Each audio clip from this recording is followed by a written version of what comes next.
Hello दोस्तों, मैं हूँ सोनिया।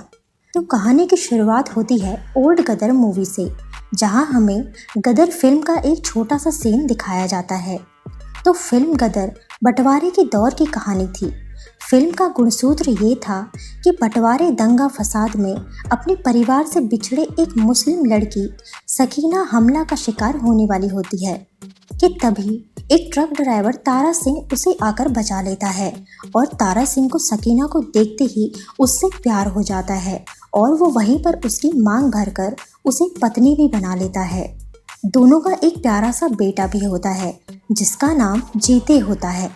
तारा सिंह अपनी पत्नी को पाकिस्तान से वापस लाने की कोशिश करता है और वहीं तारा सिंह अपने प्रेम की ताकत के रूप में सामने दिखता है। लेकिन इस बार कहानी 1971 के भारत पाकिस्तान के युद्ध से ठीक पहले की है।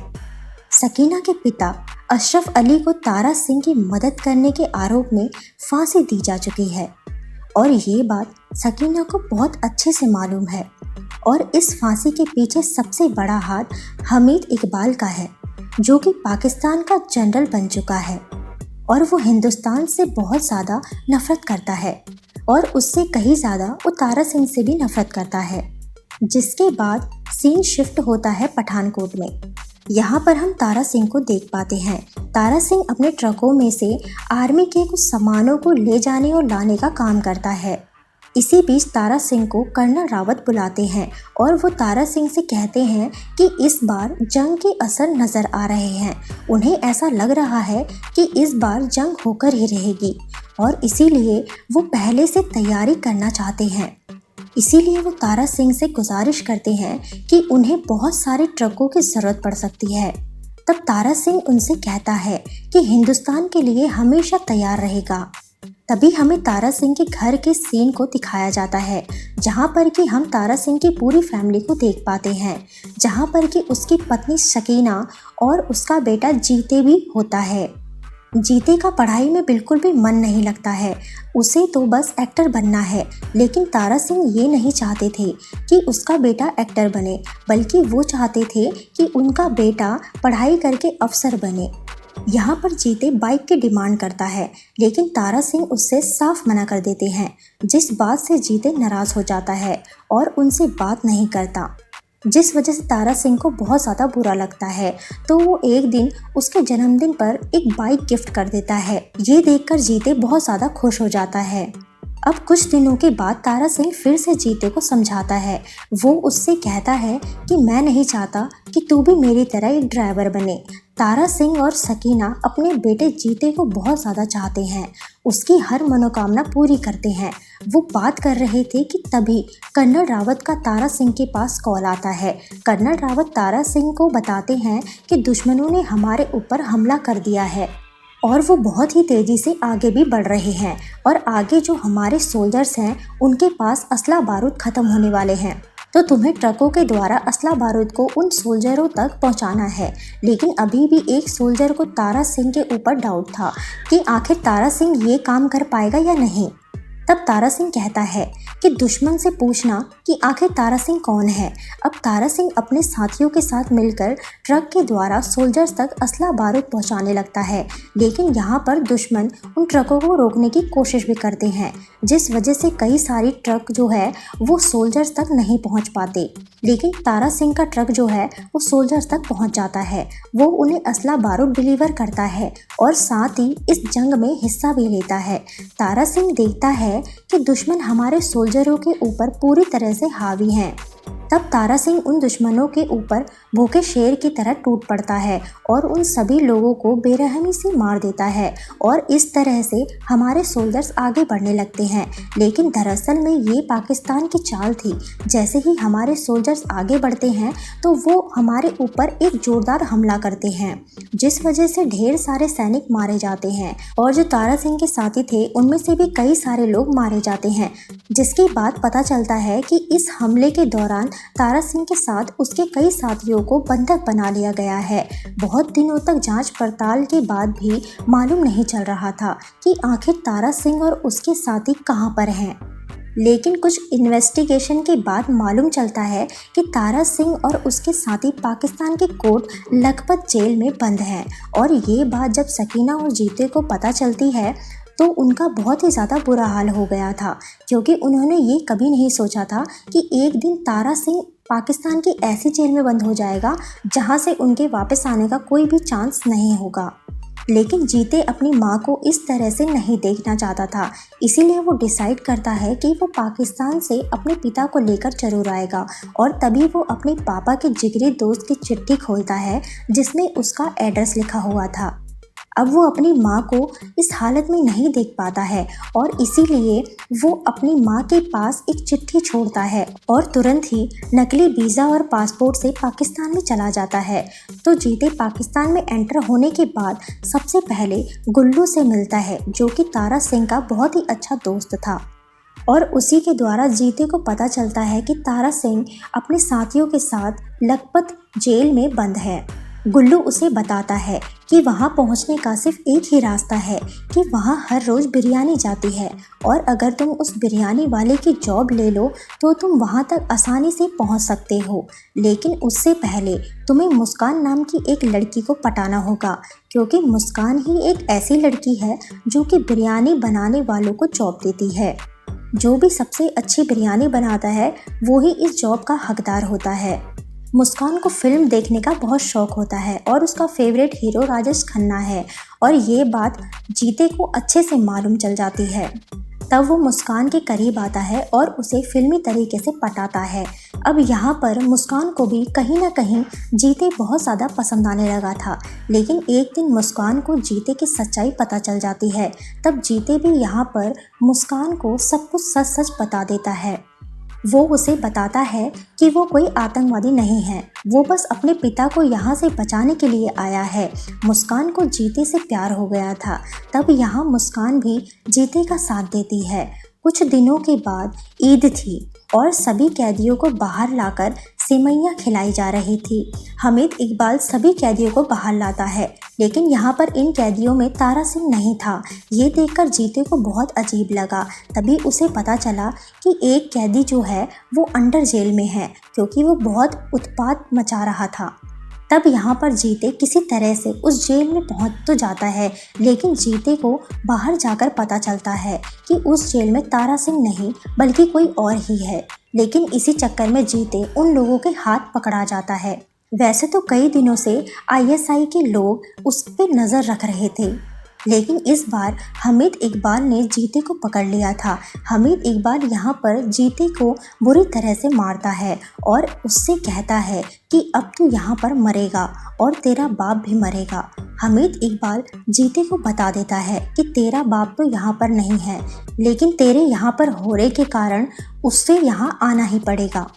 तब जीते उससे कहता है कि ये दुआ करना कि मेरा बाप यहाँ पर ना आए, क्योंकि अगर वो यहाँ पर आ गया और उसने मुझे इस हालत में देख लिया तो वो तेरे इतने चिथड़े करेगा कि पूरा पाकिस्तान भी नहीं गिन पाएगा।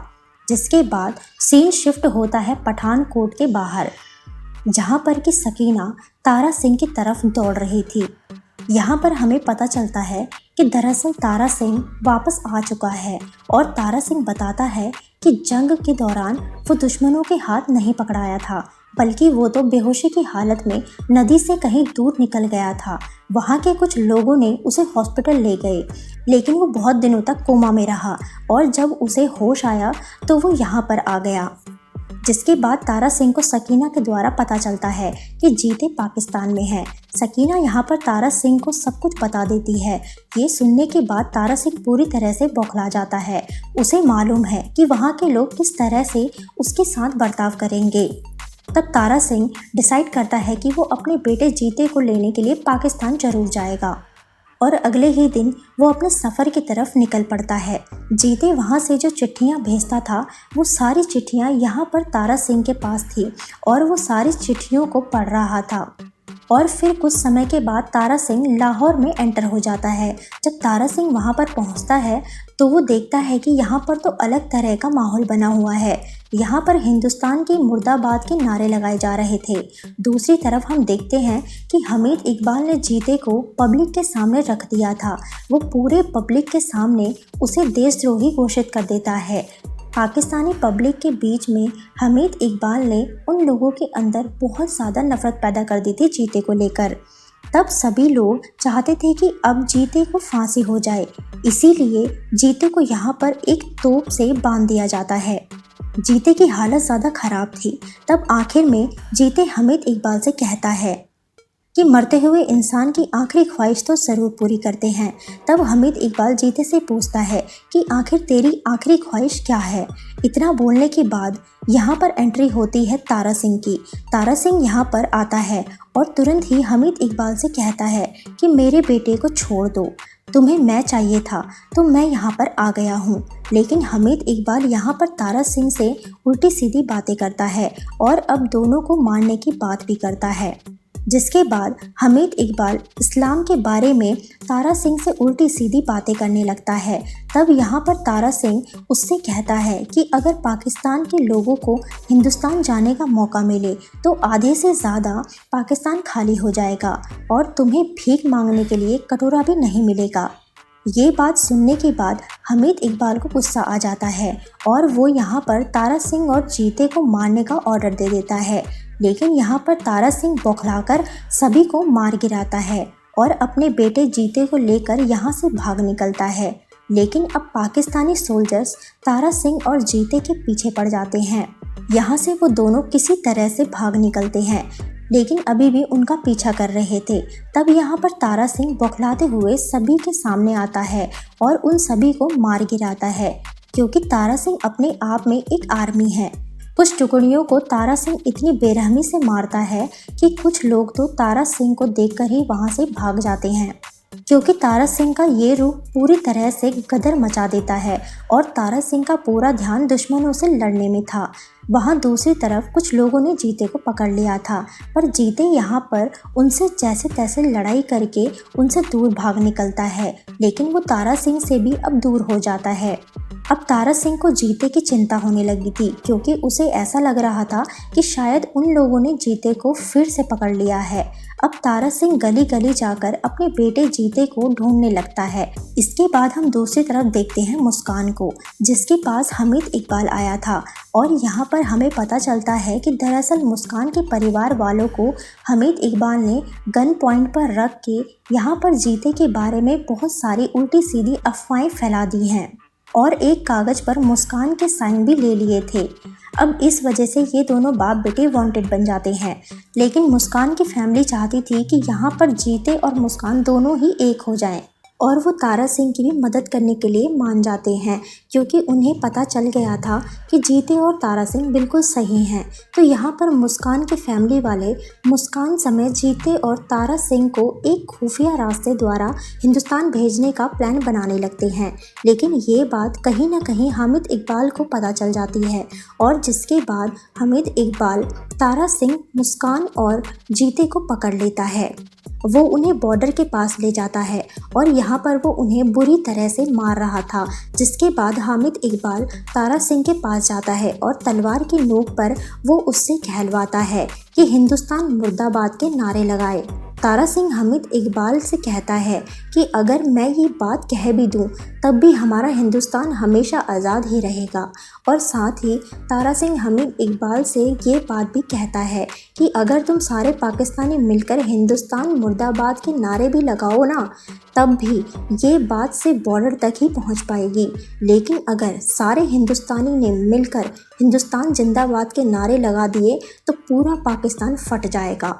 और ये बात सुनने के बाद हमीद इकबाल सभी को मारने की कोशिश करने लगता है, लेकिन तभी तारा सिंह गदर मोड़ पर आ जाता है और सभी के चिथड़े उड़ाना शुरू कर देता है। वो यहाँ पर उन सभी लोगों को बेरहमी से मारना शुरू कर देता है। हमीद इकबाल के पास पूरी की पूरी आर्मी थी, लेकिन हमारे पास तारा सिंह था जो कि किसी आर्मी से कम नहीं था। तारा सिंह के साथ जो उसके साथी थे वो भी यहाँ पर बंधक बने थे, तो तारा सिंह उन्हें भी उनके चंगुल से छुड़ा देता है और एक तोप के द्वारा बॉर्डर की तरफ बढ़ने लगता है। लेकिन यहाँ पर हामिद इकबाल की बहुत सारी तोपें थीं जिनका सामना तारा सिंह की एक लौती तोप को सामना करना था। लेकिन यहाँ पर वो बहुत ही बहादुरी से लड़ते हैं जिसमें कि तारा सिंह का बेटा जीते और इसके साथी भी उसका साथ देते हैं और यहाँ पर वो हामिद इकबाल के ढेर सारे लोगों को मज़ा चखा देते हैं। ये एक रंगीन फाइट थी जिसमें कि तोप आगे बढ़ रही थी और वो सभी लोग बॉर्डर की तरफ जा रहे थे। जैसे जैसे आगे बढ़ते जाते हैं, आगे चलकर हामिद इकबाल उन सभी लोगों को पकड़ लेता है, लेकिन उसे इस बात का एहसास होता है कि वो तो इंडिया में पहुंच चुके हैं। तब हामिद इकबाल तारा सिंह और उसके साथियों का कुछ भी नहीं बिगाड़ सकता था, क्योंकि यहाँ पर कर्नल रावत पहले से ही उनका इंतजार कर रहे थे अपनी पूरी की पूरी फौज के साथ। यहाँ पर कर्नल रावत हामिद इकबाल से कहता है कि मुझे तुमसे कोई लेना देना नहीं है, तुमसे तो हमारा तारा सिंह ही बात करेगा। तारा सिंह यहाँ पर हामिद इकबाल को बहुत देर तक भागवत गीता और कुरान का ज्ञान देता है। वो उसे इन दोनों में से एक चुनने के लिए कहता है और यहाँ पर हामिद इकबाल गीता को चुनता है। तब तारा सिंह बौखलाते हुए हामिद इकबाल से कहता है कि तू दोनों को चुन सकता था और इसी बात का फ़र्क है कि तू कभी नहीं सुधर सकता। लेकिन तारा सिंह यहाँ पर हामिद इकबाल को जिंदा छोड़कर यहाँ से जाने लगता है, लेकिन हामिद इकबाल अभी भी बाज नहीं आने वाला था।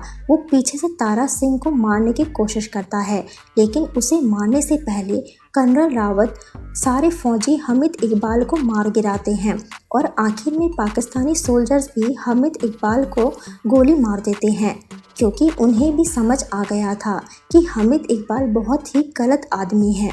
तो दोस्तों, उम्मीद है आपको वीडियो पसंद आया होगा, तो वीडियो को लाइक करके चैनल को सब्सक्राइब ज़रूर करना। मिलते हैं अगली वीडियो में, तब तक के लिए टेक केयर।